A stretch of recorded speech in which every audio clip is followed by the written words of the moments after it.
Good evening, everyone. This is the collaborative work of Group 4, Sections 1 to 5.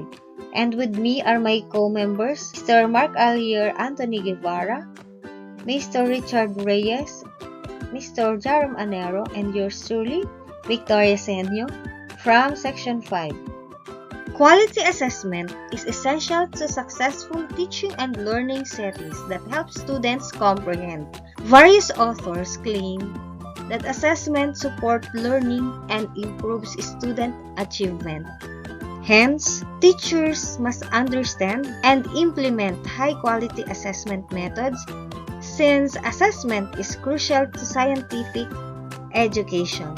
Assessment evaluates an individual or group's knowledge or performance and makes decisions based on evidence. Similarly, educational evaluation includes instructors utilizing their knowledge of how students acquire subject-specific abilities, knowledge, attitudes, and values. Teachers gather and analyze students' performance data to determine what kids are learning, and teachers' interpretation of this data help them make informed educational decisions about outcomes like students' learning goal, achievement, or lack thereof, and often lead to action. However, the Philippines is facing the following issues or challenges in science education in terms of assessment. First is the low performance in the international standardized tests.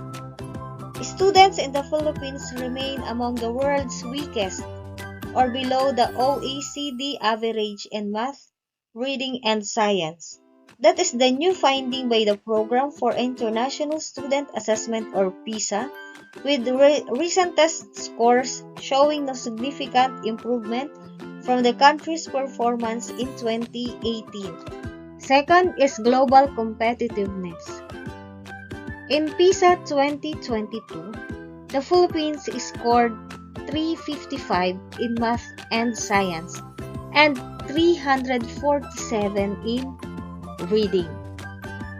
Based on the Philippines gap from other countries, Filipino students appear to trail behind global counterparts by an average of 5 to 6 years. That is according to Alexander Sokalit, a senior education program specialist at the Department of Education. Hence, low rankings and PISA scores emphasize the need to enhance competitiveness of the Filipino students in core subjects. Third is socioeconomic disparities. Disparities in wealth and access to quality education between urban and rural areas contribute to differing levels of preparedness among learners. Students from economically disadvantaged backgrounds might lack access to resources and quality teaching, impacting their performance on standardized tests. The fourth issue, the teacher's performance for quality teaching. According to Philippines Public Education, Expenditure Tracking and Quantitative Service Delivery Study in 2014, from Subject-Based Content Assessment on K-12 Curriculum by the RCTQ PNU, teachers' performance on content knowledge assessment was poor. For instance, the percentage of questions answered correctly by the grade 10 high school teachers was 45% in English and less than 40% in mathematics, Filipino, and science. And for grade 6 elementary school teachers, the score is less than 20% in science. Similarly, detailed analysis showed that teachers possessed some knowledge but lack higher order problem skills needed to teach effectively.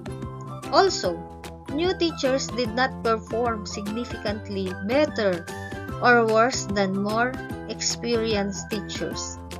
And the results from the teacher strengths and needs assessment show that teachers are not very aware of their own deficiencies. The fifth concern is the curriculum alignment. It simply means that the local curriculum aligns with the content or skills assessed in international standardized tests.